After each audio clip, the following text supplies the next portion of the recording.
ඔන්න ඉතින් අද අපි අරගෙන ආවේ කජු වලින් හදාගන්න පුළුවන් රස කැවිල්ලක්.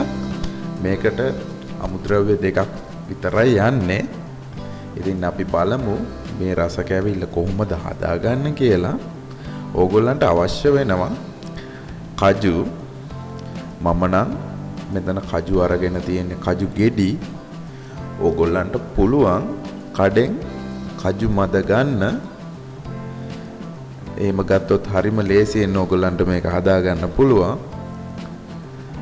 මංගාව කජු ගෙඩි තිබුණ නිසා මම මේ විදියට කජු අරගෙන කපලා සුද්ධ කරලා මහන්සි වෙලා මේක හදනවා.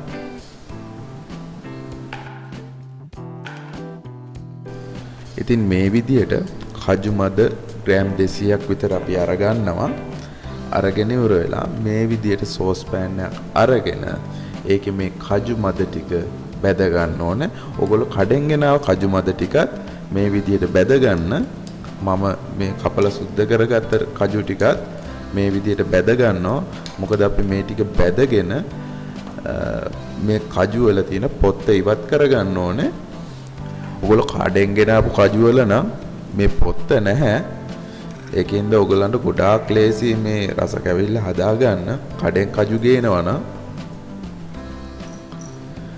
දැන් මේ විදියට කජු ටික බැදුනට පස්සේ අපි මේ කජු වල තියෙන පොත්ත ඉවත් කරගන්නවා.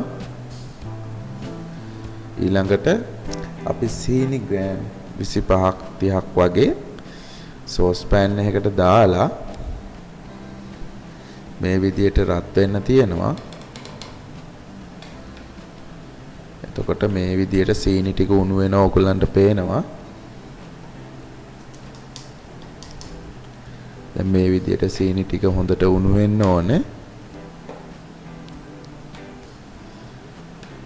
ඔන්න බලන්න දැන් සීනි ටික හොඳට උණු වෙලා තියෙන්නේ.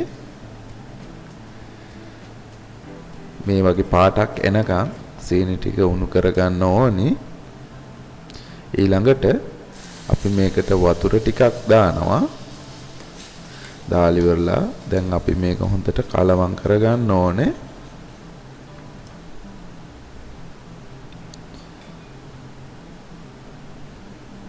මේ විදිහට හොඳට කලවම් වුණාට පස්සේ අපි මේකට අපේ බැදගත්ත කජු මද ටික දානවා.